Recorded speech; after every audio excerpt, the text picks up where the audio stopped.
Muy buenas tardes, bienvenidos, gracias por estar con nosotros en Noticiero Hechos. Gracias de veras, somos la emisión de la tarde. Les saludo Armando Godoy. Jennifer, ¿cómo estás? Buenas tardes, Armando, buenas tardes, amigos televidentes. A continuación, nuestros titulares. Nuestro gobierno tiene conciencia de la intensidad y gravedad del momento. El gobierno descarta decretar estado de emergencia ante el incremento de asesinato de policías. Funcionarios aseguran que esto no resolverá el problema de violencia. Más de $2 billones es lo que pierden las empresas a causa de la violencia, según empresarios. Aseguran que las políticas del gobierno han fracasado. Un hombre implicado en la muerte de su hermana enfrenta a la justicia junto a 2 personas más. Son acusados de planificar el crimen por el cobro de un seguro por más de $200,000.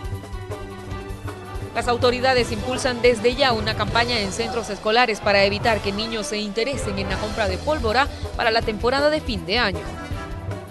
Que es importante en este momento que se aporten datos, ¿verdad?, que justifiquen la prórroga del TPS. Le tenemos detalles de la visita del canciller de la República a los Estados Unidos, su petición de una renovación del TPS que beneficiaría a más de 190,000 salvadoreños. En Estados Unidos, el presidente Donald Trump llegó a Texas para evaluar los daños causados por la tormenta Harvey y recorrer los centros de emergencias.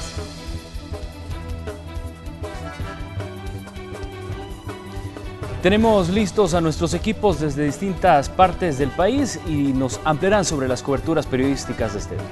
Claro que sí, en pantalla usted tiene a Raquel Herrera, ella nos estará brindando información desde el Juzgado de Paz de Santa Tecla. Por supuesto, desde la sala de redacción está el periodista Raúl Hernández. Y desde la ANEP, nuestro compañero Néstor Hernández nos estará brindando información de una conferencia de prensa que han brindado los empresarios. Julio Guevara, desde un punto de San Salvador, también con importante información.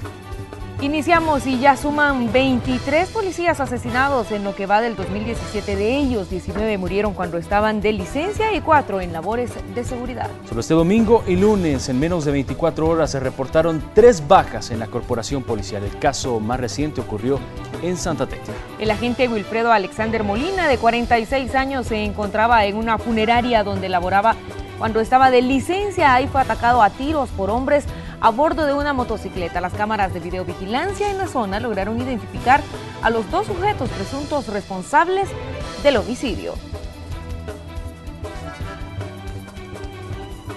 Bueno, y el gobierno ha reaccionado a las propuestas de diversos sectores para decretar emergencia por el incremento de ataques contra policías. El periodista Raúl Hernández nos presenta la información desde nuestra sala de redacción. Raúl, buenas tardes, coméntanos. Muy buenas tardes. De hecho, Jennifer y Armando, a pesar de esta ola de violencia que van 23 elementos de la Policía Nacional Civil asesinados durante este año y nada más 3 en 24 horas, el gobierno descarta toda posibilidad de decretar algún tipo de emergencia, incluso de proponer nuevas leyes o hacer algún tipo de reformas para proteger a los elementos de la corporación policial. Sobre este tema conversamos con el secretario de Comunicaciones, Eugenio Chicas, quien descartó, por ejemplo, lo que dijo ayer el fiscal, proponer una ley, algún tipo de reforma desde la Asamblea Legislativa para endurecer las medidas, las penas en contra de personas que atenten, en este caso, en contra de los efectivos de la Policía Nacional Civil y otros elementos, por ejemplo, de la Fuerza Armada y también ataques a delegaciones.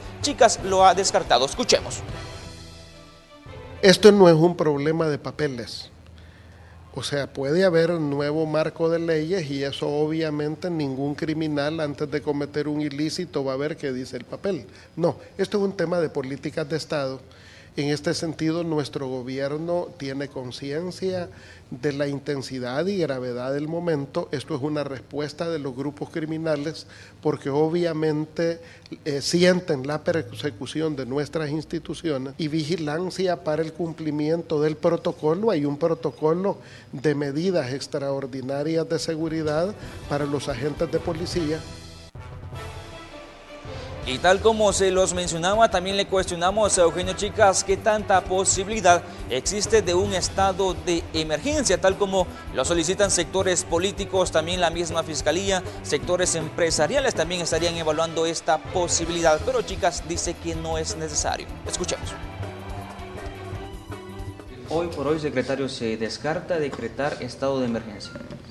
Nosotros no creemos que ninguna figura de ese tipo vaya a resolver el tema. Tenemos planes de seguridad que van a ser conocidos en su implementación en los próximos días. Cuando dice que no es cuestión de papeles, se refiere que no es con nuevas leyes que podría solventar la situación. Efectivamente, creemos de que hay un buen marco de leyes en este momento. Más bien lo que se necesita es ser más riguroso en el cumplimiento de los protocolos.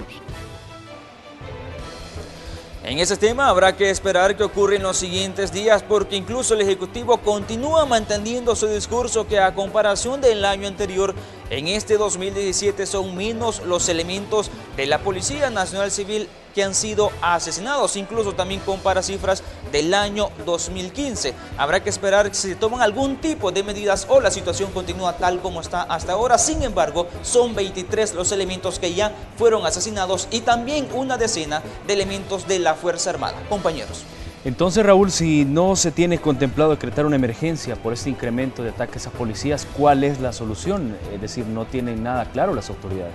De acuerdo a lo que dijo el secretario de Comunicaciones, van a incrementar las medidas de protocolo de seguridad que se le da a cada elemento policial. Sería en este caso las cuales el gobierno, por obvias razones de seguridad, manifiestan ellos que no las revelan. Otro es aplicar las leyes que ya están vigentes, porque se tiene el marco legal supuestamente para enfrentar esta ola de violencia. Lo que hace falta es incrementarla según las declaraciones de funcionarios del Ejecutivo. Perfecto, gracias Raúl por este informe que nos has brindado. Buenas tardes. También autoridades de la Iglesia Católica y la Procuraduría para la Defensa de los Derechos Humanos abordaron el tema delincuencial. El periodista Julio Guevara nos amplía la información. Adelante, buenas tardes. Estamos tocando fondo, eso dijo el arzobispo de San Salvador ante la ola de ataques que está sufriendo la Policía Nacional Civil y que solo el día de ayer le costó la vida a 3 elementos. Escuchemos más. Estamos sumamente preocupados y sin duda alguna la muerte de los policías debe ser estudiada a fondo y resuelta de inmediato. ¿Cómo decir? Tomarse en cuenta la gravedad de los hechos y reaccionar de inmediato. Yo sé que en cualquier país del mundo, si muere un policía, inmediatamente reacciona la autoridad. Hechos condenables, dijo por su parte la Procuradora de Derechos Humanos, que también se refirió al tema delincuencial. Yo me he pronunciado sobre este tema y hago un enérgico llamado a los grupos pandilleriles, a quienes están sangrando a nuestra patria. Realmente basta ya de violencia. Hago un llamado también a las autoridades para que protejan a nuestros policías, cuidar a quienes nos cuidan. Realmente estamos en una situación muy grave. Parte de las declaraciones brindadas en una conferencia de prensa donde estuvimos para ampliarle los detalles a las 8 de la noche, la emisión estelar de Noticiero Hechos. Feliz tarde, compañeros. Buenas tardes, gracias por este informe. Bueno, quien también ha mostrado su preocupación por la ola delincuencial es la población. Caminar en las calles cada día es más inseguro, dicen, basándose en las estadísticas de homicidios, sin dejar a un lado los ataques que la misma Policía Nacional Civil está sufriendo. Andamos con angustia, pues con temor, pues. No salimos como antes, que salíamos libremente, sin ningún temor. Es preocupante la situación. Sí, así es, sí. Sí, solamente. Me preocupo bastante, me causa tristeza. Quisiera de algún modo ayudarle a los policías y a su familia, ¿verdad? Ojalá pudiéramos superar eso. Vámonos hasta las instalaciones de la Asociación Nacional de la Empresa Privada, de la ANEP. Enviamos nuestra señal para establecer un contacto con el periodista Néstor Hernández, quien nos tiene información sobre la postura de la gremial respecto a temas de coyuntura nacional. Adelante, Néstor. Gracias, compañero. Muy buenas tardes. Nos encontramos acá en la Asociación Nacional de la Empresa Privada, institución que ha hecho diferentes críticas a las diferentes políticas públicas del gobierno actual, sobre todo en tema de seguridad. Asegura que necesitan cambios porque la violencia no es como la estaba planteando el gobierno, que se han reducido los homicidios, sino que al contrario, hay otros delitos que, por ejemplo, en el caso de la extorsión, y sobre todo este delito ha estado afectando mucho en gran medida porque son millones de dólares lo que pierde, en este caso, la empresa privada y la población en general. Escuchamos a continuación más detalles al respecto. Esta es la realidad de lo que se vive en el país, un país donde faltan oportunidades, un país donde está controlado por maras, donde el costo de la inseguridad es alto, en donde no hay nuevos empleos, en donde cada día es más difícil ganarse la vida en este país. Al preguntarles por qué, ya han escuchado algunas de las razones por las cuales los ciudadanos no hacen la denuncia. No tienen confianza, tienen temor de las represalias, no ven que se vaya a resolver por ir a arriesgarse a poner la denuncia, y entonces lo que hacen es, si pueden pagar, pagan, si no pueden pagar, cierran, y la mayor parte de la gente, al no encontrar alternativas y soluciones, ¿cuál es la opción que tiene? Migrar. Es de hacer resaltar que ya no le sigan mintiendo al pueblo, que digan la verdad, o por lo menos que se callen y no sigan diciendo mentiras, porque el pueblo está viviendo las consecuencias de lo que realmente está pasando. Pero también hablaron de temas económicos, donde asegura que no se entiende por qué el gobierno tiene problemas para poder cancelar sus deudas, en este caso porque existen los fondos suficientes para poder cancelarla y no tener esos problemas públicos, problemas fiscales que está teniendo El Salvador en los últimos meses, sobre todo al caer en impago y en otras situaciones que han estado generando problemas en la economía nacional. Esta es la información que les tenemos, por supuesto, en la siguiente emisión, compañeros, estaremos ahondando más situaciones en cuanto a lo que ha mencionado la ANEP en esta conferencia de prensa. Regreso con ustedes. Buenas tardes. Gracias, buenas tardes. Y el presidente de la Comisión de Seguridad de la Asamblea Legislativa fue el invitado a la entrevista de Hechos AM. Habló sobre los ataques a policías y sus propuestas para disminuir la situación de violencia. Porque esto ya no es un problema de seguridad pública, es un problema de seguridad nacional. Así reaccionó el presidente de la Comisión de Seguridad de la Asamblea Legislativa ante el incremento de la violencia y los ataques en contra de la corporación policial. Antonio Almendaris es firme en su posición de que el gobierno debería de echar mano de la Fuerza Armada en tareas de seguridad.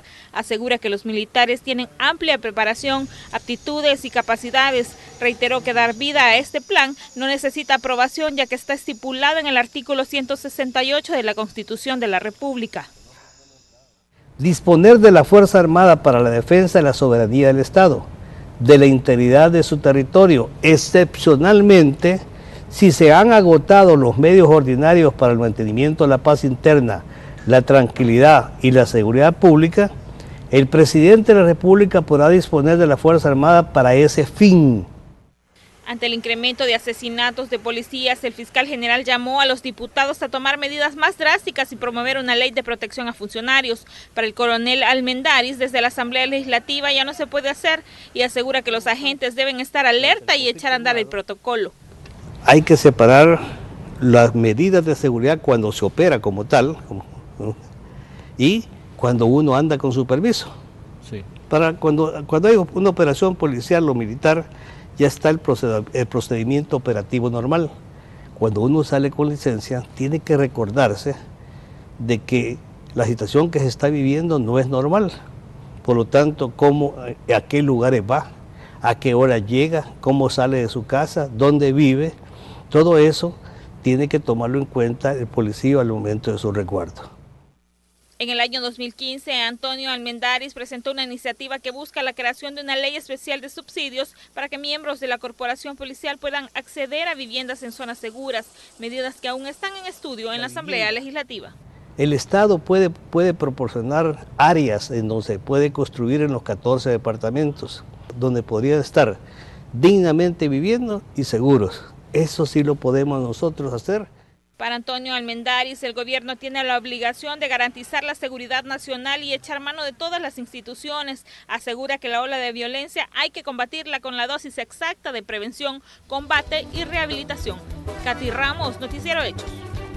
Y representantes de la División de Bienestar Social de la Policía Nacional Civil hablaron de los beneficios y prestaciones que reciben los elementos y sus familiares en diferentes circunstancias, como el caso de fallecimiento. Se explicó que los familiares podrán gozar de beneficios de salud y recreación, podrán cobrar un seguro de vida de $18,000 en caso de muerte natural o enfermedad, y en caso de muerte violenta o accidente gozarán de una doble indemnización. El programa del fideicomiso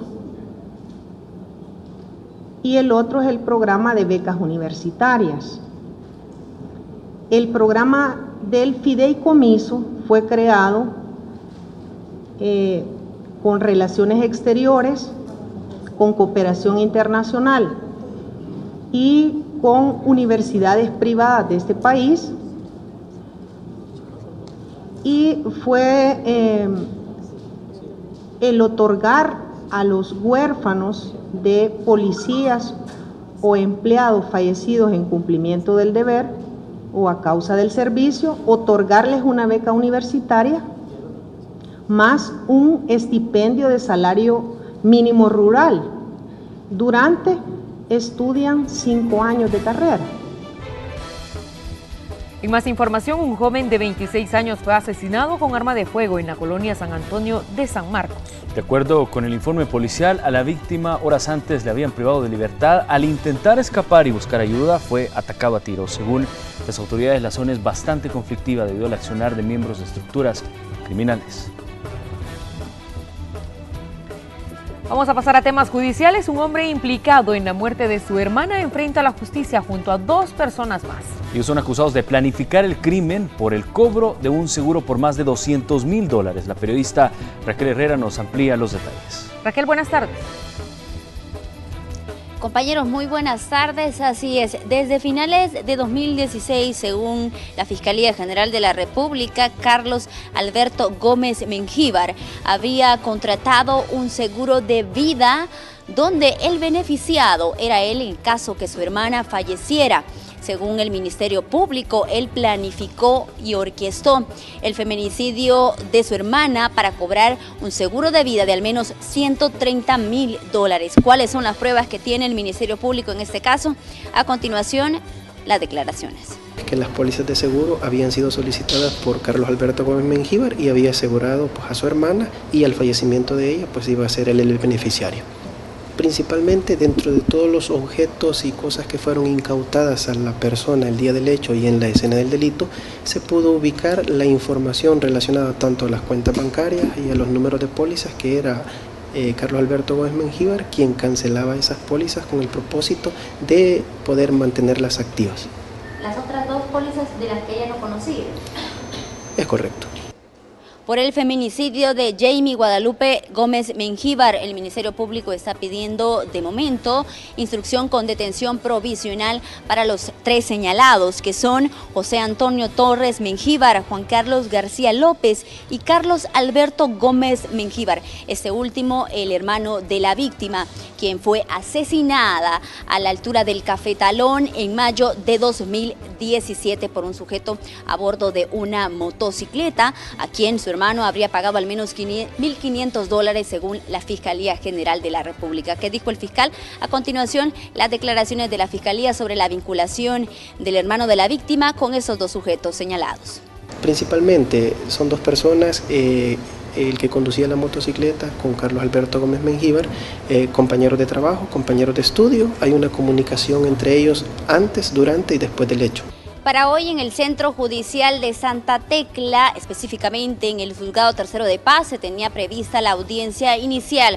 Sin embargo, se postergó a eso de las 3 de la tarde. La jueza estará dando inicio a la audiencia inicial en contra de estos 3 sujetos. El delito de feminicidio, según la Fiscalía, puede tener una pena hasta de 40 años de prisión. Esta es parte de la información que les tenemos a esta hora. Por supuesto, ustedes van a tener un informe completo en la emisión de las 8 de la noche. Regreso con ustedes.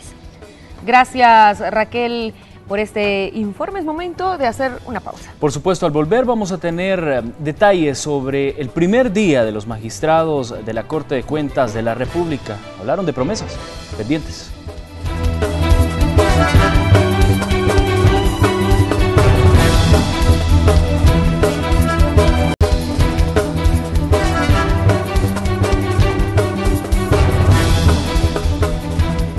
Gracias por continuar con nosotros. Por primera vez, una mujer asumirá las riendas de la Corte de Cuentas de la República. Tras un amplio debate, la Asamblea Legislativa logró un acuerdo para elegir a los magistrados del ente contralor de las finanzas públicas. Quedáis en posesión del cargo de presidenta de la Corte de Cuentas de la República Carmen Elena Rivas Landaverde fue electa como magistrada presidenta de la Corte de Cuentas de la República. Tras un mes que esa institución estuviera acéfala, Rivas fue electa con 59 votos, junto con los magistrados propietarios María del Carmen Martínez Barahona, Roberto Anzora y los dos suplentes, Osmin Kunza, quien ya fungió como magistrado de 2016 a 2017, y Patricia Bardales. Pero esta elección no escapó a las polémicas políticas, y es que pese a que Arena dijo que iba a votar durante la plenaria, el jefe de fracción del partido opositor dio libertad a su bancada para respaldar al candidato de su preferencia. Esto dejó al descubierto inconformidades en el tricolor: Rodrigo Ávila, René Portillo Cuadra, Johnny Wright Sol, Patricia Valdivieso, Alejandrina Castro, Mauricio Vargas, Marta Evelyn Batres, Carla Hernández, Margarita Escobar y David Reyes votaron en contra de la elección de los magistrados. Otros 15 apoyaron el dictamen y 2 se abstuvieron. Quienes están en contra de esta nueva Corte de Cuentas argumentan sus razones. Esta elección y este dictamen no cumple con lo establecido en la sentencia de la Sala de lo Constitucional y tengo mis serias dudas que esta elección pudiese reñir y ser declarada eventualmente inconstitucional. Sobre todo debió analizarse con mayor diligencia los perfiles y la probable vinculación de algunos de los candidatos con partidos políticos. Sobre algunos de los candidatos pesan sendas denuncias públicas. No es posible que sacrifiquemos la institucionalidad de nuestro país por intereses meramente políticos. No hemos estado eligiendo a las personas más idóneas. No me queda claro, absolutamente claro, de cuáles son estos parámetros, estándares, criterios y cómo estos quedarían documentados fehacientemente en el dictamen de la Comisión Política. Pero quienes sí validaron el proceso fueron los diputados del FMLN. El proceso ha sido impecable. Me siento contenta de que lleguemos al final, organizado como manda el reglamento. Si otros se desdicen de lo que firman, ya será responsabilidad suya. Nosotros estamos convencidos que la elección que hemos hecho es clara, plural y tiene el reconocimiento de toda la población. La elección de Carmen Rivas no solo se llenó de controversia, sino que también pasó al plano histórico, porque ella es la primera mujer que estará al frente del ente contralor. Sin embargo, Rivas estuvo ligada al extinto Partido de Conciliación Nacional, incluso fue propuesta como diputada por Chalatenango en 2006, y dijo desconocer por qué los parlamentarios de Arena votaron de forma dividida en el pleno, pero se defendió de su vinculación partidaria, presentando un documento extendido por el Tribunal Supremo Electoral. Y es que la Sala de lo Constitucional sentenció en 2016 que los magistrados de la Corte de Cuentas no podían estar ligados a ningún instituto político. Desconozco las razones que efectivamente ellos han tenido para tener dividida el apoyo hacia mí, ¿verdad? Este es el documento que demuestra mi situación jurídica actual, ¿verdad? Y de la cual gozo toda la protección constitucional basada en ese principio. Confío en que el trabajo y lo técnico de los señores magistrados en un momento determinado, ¿verdad? Si fuera en un futuro presentar un recurso de inconstitucionalidad, yo tengo las pruebas que demuestran que no pertenezco a ningún partido político. Pero el PCN no defendía la propuesta de Rivas Landaverde. Mario Ponce dijo que la ahora magistrada era un nombre que Gana propuso y que tanto el FMLN y Arena dieron su visto bueno, pero sí reconoció el pasado de ella con su partido. El antiguo PCN que tenía otro consejo ejecutivo que no es el actual y que por supuesto es otro registro electoral de otro partido político, no tiene nada que ver con Concertación Nacional. Propuesta lista que nosotros estemos defendiendo es una propuesta de Gana, respaldada por Arena y por supuesto el FMLN. Los magistrados se comprometieron a trabajar de forma transparente y dijeron que estarán abiertos al escrutinio público. En cuanto a que trabajaremos con un principio en equipo y por supuesto en que la institución sea transparente, y abierta tanto a la población como a ustedes los medios de comunicación. Estos 5 magistrados estarán al frente de la Corte de Cuentas de la República hasta agosto de 2020 y tienen la tarea de mejorar la cara de esa institución señalada de minimizar acusaciones de cuentas en contra de funcionarios. Con imágenes de Denis Bolaños, informó Igmar Batres. Bueno, y los recién electos magistrados de la Corte de Cuentas de la República ya tuvieron su primera sesión de trabajo, donde se contó con la presencia de los 3 titulares, Carmen Elena Rivas, María del Carmen Martínez y Roberto Anzora, así como de la suplente Patricia Balbades. Por su parte, el también magistrado suplente Osmil Kunza se ausentó en su primer día de trabajo en el ente Contralor. El primer tema abordado en esta reunión fue buscar los mecanismos para disminuir la mora en los casos con resoluciones pendientes. Este día la Universidad Centroamericana y también la Iglesia Católica y la Procuraduría de Derechos Humanos presentaron ante la población la propuesta para la regulación pública de aguas con participación ciudadana que buscará otorgarle el papel principal al Estado en la gestión integrada del recurso hídrico y sugiere crear la Autoridad Nacional de Aguas como ente rector. ¿Por qué convocamos hoy? Porque en la agenda de la Comisión de Medio Ambiente y Cambio Climático de la Asamblea Legislativa está puesta que van a reanudar la discusión de la Ley General de Agua y van a comenzar por el tema de la institucionalidad. Entonces creímos oportuno recordarles, ya es tiempo, partidos políticos, ya es tiempo, señores diputadas y diputados, de reanudar esta discusión. El pueblo salvadoreño merece una Ley General de Agua. Vamos a otros temas. Diferentes organizaciones presentaron una propuesta de ley de reparación integral para las víctimas del conflicto armado que será presentada en la Asamblea Legislativa el próximo jueves. La propuesta está basada en 3 componentes: en reparación psicosocial, económica y desde la memoria histórica. Según estadísticas, el número de personas afectadas durante esa época fue aproximadamente 75,000 personas. Esta propuesta de legislación responde a una de las recomendaciones de la Comisión de la Verdad y a la sentencia de julio de 2016 sobre inconstitucionalidad de la Ley de Amnistía de 1993, en la cual la Sala de lo Constitucional de la Corte Suprema de Justicia ordena a la Asamblea Legislativa considerar las medidas de reparación integral a las víctimas que fueren necesarias para garantizar su satisfacción, compensación y reivindicación. Hay aspectos de donde se pueden sacar los fondos. Y al final no se está pidiendo realmente la gran cantidad, sino que es un fondo semilla. Vamos a cambiar de información, lamentable por cierto, y es que los accidentes de tránsito continúan dejando saldos lamentables. Una mujer de 25 años y su hijo murieron al ser embestidos, según testigos, por un autobús del transporte colectivo, cayendo en el carril contrario, lo que provocó que otro carro los arrollara, perdiendo la vida en el instante. Esto ocurrió mientras intentaban cruzar la calle en el Boulevard Tutunichapa, en San Salvador. Que un autobús lo haya impactado al quererse cruzar la calle y quedarse en medio de la muchacha, y este autobús al impactarlo pues deja que las 2 personas reviren hacia otro carril, donde el vehículo que está a nuestra espalda ya no se pudo hacer nada más y lamentablemente la muchacha quedó abajo del vehículo, entonces, y el niño quedó fuera del vehículo. Las víctimas fueron identificadas como Claudia Vanessa Baires y su hijo Emerson Natanael Baires, que a pocas horas de cumplir sus 4 años le fue arrebatada la vida por la imprudencia al volante, llenando de luto los corazones de una familia salvadoreña. El niño que está ahí es mi sobrino. Ay, mañana va a estar cumpliendo 4 años. Ay, no le compré pastelito, mira mami. Fuerza, pídale al Señor, hija. A Dios pídale fuerza. Una camioneta invadió la escena del accidente llevándose en el camino uno de los conos ubicados en el perímetro.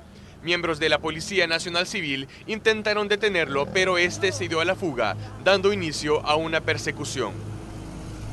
Con imágenes de José Delgado, este es un informe de Enrique López. En otro percance vial, al menos 7 personas resultaron lesionadas en un accidente de tránsito. Esto se registró esta mañana en la 5ª Avenida Sur y la 7ª Calle Oriente, en la ciudad de Santa Ana. Los vehículos involucrados en el choque son 2 microbuses, uno de transporte público y otro de transporte de personal. Entre los lesionados está una niña de 11 años, un adolescente y 5 adultos, quienes fueron trasladados al Hospital San Juan de Dios de ese municipio. Fosalud entregó material didáctico al Ministerio de Educación para concientizar a los estudiantes sobre el riesgo de manipular pólvora como parte de la campaña Cero Pólvora, la nota perfecta de fin de año. Mi hermana se enojó y me puso la estrellita en la mano. Entonces yo solo lo que hice la apreté, pero a la vez la solté, pero me quedó pegada aquí. Cuando me la quité me quedó la quemada ahí, pero solo me pusieron un pañal y me dormí. Afortunadamente para esta joven, las cicatrices quedaron únicamente en su memoria. Los pirotécnicos, más allá de alegrar un momento, pueden marcar la vida de las personas. Entre el 1 de noviembre de 2016 y el 6 de enero de este año, se contabilizaron 189 víctimas de la mala manipulación de la pólvora. Los departamentos que han salido más afectados son San Salvador, La Libertad, Santa Ana y Cuscatlán. Aunque las cifras disminuyeron a comparación de años anteriores, la pólvora es un peligro que aumenta en las festividades de Navidad y Año Nuevo. Y es que pese a la prohibición de la fabricación y comercialización de productos como los morteros número 10 y silbadores, la ley sigue violándose. Por ejemplo, un niño que esté en una UCI, o sea, una unidad de cuidados intensivos le cuesta hasta $1.500, $2.000. Y depende de los días que esté ingresado, ¿verdad? Entonces, las lesiones, digamos, una lesión ambulatoria leve, ¿verdad?, puede andar con unos $200. Por ahora, el enfoque de las autoridades es la concientización de 1.3 millones de estudiantes de 5.184 centros educativos públicos a nivel nacional, con la entrega de material didáctico para que conozcan sobre sus riesgos. Es importante construir una cultura del uso irracional en este país culturalmente de los pirotécnicos, y para nosotros es bien importante comenzar antes del cierre del año escolar, en el último trimestre del año. La Ley Especial para la Regulación y Control de las Actividades Relativas a la Pirotecnia también establece que cualquier persona que permita que niños, niñas o adolescentes manipulen productos pirotécnicos sin supervisión pueden ser sancionados con hasta 5 salarios mínimos. Con imágenes de Manuel Velázquez, este es un informe de Marcela Rivera. Y el tema central de este día en Hechos AM fue la alternativa de muchas personas que están utilizando para dejar de fumar. Les hablaremos del vapeo, una práctica que está tomando auge acá en el país. Conozcamos de qué se trata. Existen casi 1.000 millones de fumadores alrededor del mundo. Muchos de ellos luchan por dejar de serlo. Y para eso ya existen varias alternativas como gomas de mascar, parches, pastillas y ahora algunos optan por vapear. Mermando esta situación de la combustión del cigarrillo y traduciéndola a vapor, que ya no se integra tanto con mis pulmones, eventualmente también he sentido una mejora en mi diario vivir, ¿verdad? Fumar consiste en aspirar y despedir el humo producido por la combustión del tabaco y otras sustancias. Y vapear es inhalar el vapor que se produce del calentamiento de un líquido. La sensación que genera en el usuario es prácticamente bien similar a la de fumar, a la de agarrar un cigarro y fumar. Entonces, los beneficios que tiene pues son muchísimos, desde salud, primero que nada porque el cigarro análogo hace que se te suba un montón la presión.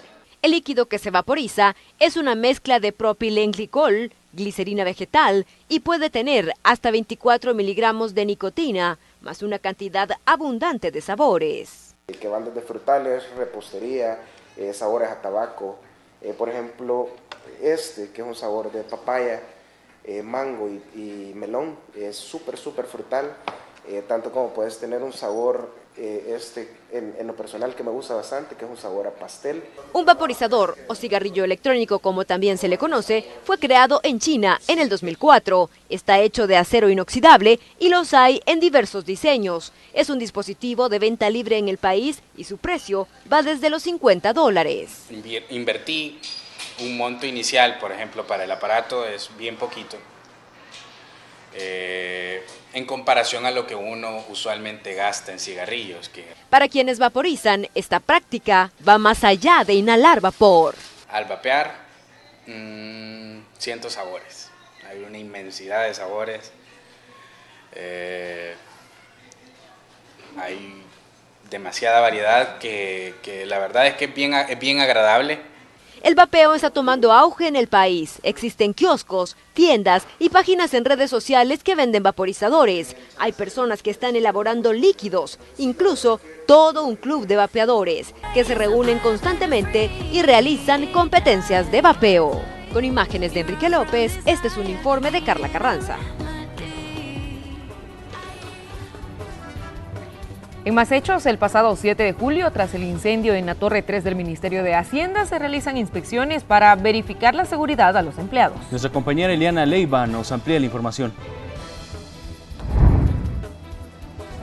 Buenas tardes, compañeros. Comentarles que tras casi 2 meses del incendio registrado en el Ministerio de Hacienda, la ministra de Trabajo se ha referido al tema y dice que continúan las investigaciones y las inspecciones en el lugar. Dice que hay varias medidas de seguridad que no se les ha dado cumplimiento, sin embargo, ella dice que se está trabajando con la institución para poder brindar una mayor seguridad en las instalaciones. Escuchemos sus declaraciones. Hemos hecho varias inspecciones, hay recomendaciones, por supuesto. Una de las recomendaciones es que no se habite ese lugar mientras no hayan las condiciones óptimas para que las personas trabajadoras vuelvan a ocupar esa torre. Por ello, el Ministerio de Hacienda está haciendo sus mayores esfuerzos para no utilizar esa torre, más bien trasladar todo el recurso humano a otras oficinas que serán contratadas para poder habilitarlas y trasladar lo que ahí, realizaban en términos laborales para no utilizar, ese edificio hasta que ya esté en condiciones óptimas. Por su parte, el viceministro de Obras Públicas también ha realizado algunas recomendaciones al Ministerio de Hacienda para que pueda darse una mayor seguridad, no solo en el edificio 3 donde se registró el siniestro, sino también en las otras 2 torres. Escuchemos sus declaraciones. El edificio originalmente fue pensado y diseñado y aprobado para otro tipo de actividades. Eso no quita que no puedan haber actividades de oficina. Estructuralmente hablamos las cargas vivas y las cargas muertas que debe de tener un edificio de ese tipo. Y a ese efecto sí hemos hecho unas recomendaciones de tener cuidado especialmente con los pesos que se le pueden poner a una estructura de este tipo.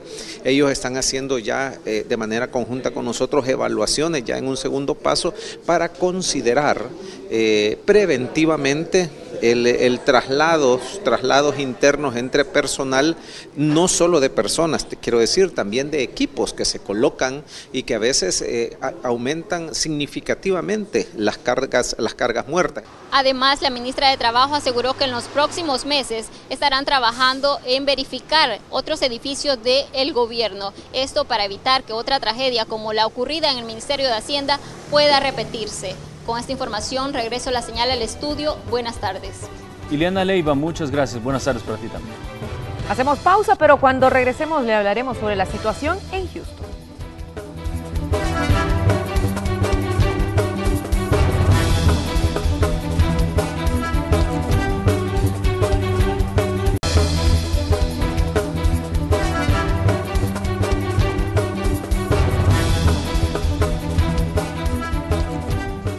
Gracias por estar con nosotros. Le comentamos, Benito Andión ya no es más el facilitador del diálogo para una nueva generación de acuerdos de paz en El Salvador. La Organización de Naciones Unidas confirmó la salida de su representante. Aseguran que las condiciones para continuar la iniciativa de buenos oficios del secretario general no estaban reunidas. Sin embargo, la ONU aclara que se puede reanudar apoyo cuando haya adhesión de las principales fuerzas políticas del país. Es de recordar que fue una petición del FMLN que la ONU designó a Andión para servir como facilitador entre todos los sectores en busca de un segundo acuerdo de nación. Los diputados de la Comisión de Relaciones Exteriores y el canciller de la República sostuvieron una reunión para conocer los alcances de la última visita a Estados Unidos, viaje donde se pidió la renovación del TPS. Anunciaron que en septiembre próximo viajarán para reunirse con congresistas norteamericanos para hablar precisamente de este tema. Lo que nos ha confirmado la Secretaría de Seguridad Nacional es que han iniciado el proceso de análisis, que han iniciado el proceso de estudio y que es importante en este momento que se aporten datos, ¿verdad?, que justifiquen la prórroga del TPS.